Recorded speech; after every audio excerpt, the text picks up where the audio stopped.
Hello friends, welcome back cine update. இப்போ நாம் ஆசிஃப் அலி, அனஸ்வரா ராஜன் நடிப்பில் வெளியாகியிருக்க ரேக சித்திரம் மலையாள படம் எப்படி இருக்குன்னு பார்க்கலாம் வாங்க.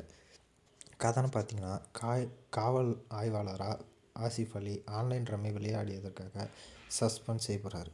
வீட்டு வேலையை பார்த்துக்கிட்டே அவர் திருச்சூரின் மலக்கப்ரா பகுதிக்கு டிரான்ஸ்ஃபர் செய்யப்படுறார். அங்கு போனதுமே சித்தி காட்டுக்குள்ளே துப்பாக்கியால் சுட்டு கொண்டு தற்கொலை செஞ்சு கொண்ட வழக்கை விசாரிக்க வேண்டியதாச்சு. சித்தி இறப்பதற்கு முன் ஃபேஸ்புக்கில் லைவாக 3 பேரோட பேரை சொல்லியிருக்காரு.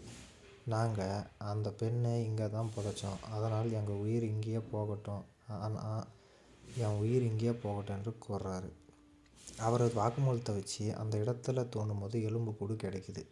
அதை வச்சு ஆசிஃப் அலி விசாரணையை தொடங்குறாரு. அப்போது தொழிலதிபர் மனோஜ் ஜெயன் மீது ஆசிஃப் அலிக்கு சந்தேகம் வருது. மேலும் அவர் விசாரிக்கும் நபர்கள் எல்லாருமே கொல்லப்படுறாங்க. இடையே ஆசிஃப் அலி டிராஃபிக்கு மாற்றுறாங்க. அதன் பின்னாடி காவலராக நேரடியாக இல்லாமல் குற்றவாளியை கண்டுபிடிக்க வேண்டிய நிலைமைக்கு அவர் தள்ளப்படுறாரு.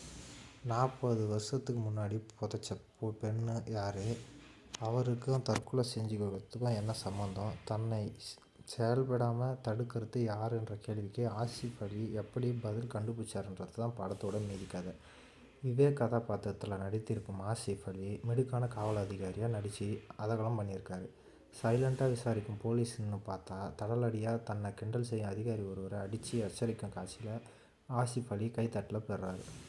போலீஸாக இருந்தாலுமே வழக்கை கண்டுபிடிக்க வேண்டுமென தானே இறங்கி குழியை தோண்டும் ஆசிஃப் அலி 1985 ரேகா என்ற பெண்ணுக்கு என்ன ஆச்சு, உண்மையில் அவர் யார் என்ற கேள்விக்கு விட கண்டுபிடிக்க சிறந்த நடிப்பை கொடுத்துருக்காரு. அவருக்கு அடுத்து அனஸ்வரா ராஜன் வெகுளித்தனமான பெண் கதாபாத்திரம் மூலம் நம்ம கவர்றாங்க.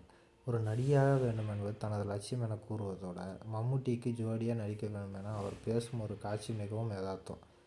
மனோஜ் ஜெயன் அமைதியாக இல்லத்தனத்தில் ஸ்கோர் பண்ணுறார். பெரும்பாலும் பார்வையிலேயே வசனத்தை அவர் கடத்துறாரு. ஃப்ளாஷ்பேக் காட்சியில் நடிகர் மம்முட்டியை டிஏஜிங் லுக்கில் காட்டிய விதம் அருமை. முதல் பாதியை பொறுத்தவரை பொறுமையாக நகர்ந்தாலும் 2ஆம் பாதி அடுத்தடுத்து வரும் யூகிக்க முடியாத ட்விஸ்டில் நம்ம சீட் நுனியில் உட்கார வைக்குது. பின்னணி இசை காட்சிகளுக்கு வலு சேர்க்க, ஒளிப்பதிவு கண்களுக்கு விருந்து. படத்தோட ப்ளஸ்ன்னு பார்த்தீங்கன்னா கதை மற்றும் திரைக்கதை, அப்புறம் ட்விஸ்ட்டு வெளிப்படும் இடங்கள், பின்னணி இசை. மைனஸ்ன்னு பார்த்தீங்கன்னா சொல்லிக்கிற மாதிரி எதுவும் இல்லை. மொத்தத்தில் மலையாள சஸ்பென்ஸ் த்ரில்லர் படங்களை விரும்பி பார்க்குறவங்களுக்கு இந்த படம் செம்ம ட்ரீட்டு. இந்த படத்துக்கு நம்ம சேனலில் இருந்து 5க்கு 3.5 வரைக்கும் ரேட்டிங் தரலாம். தொடர்ந்து நம்ம சேனலை லைக் பண்ணுங்கள், சப்ஸ்கிரைப் பண்ணுங்கள். இந்த படம் எப்படி இருக்குன்ட்டு கமெண்ட் செக்ஷனில் கமெண்ட் பண்ணுங்கள். அப்படியே உங்களுக்கு பிடிக்குமானும் கமெண்ட் செக்ஷனில் கமெண்ட் பண்ணுங்கள்.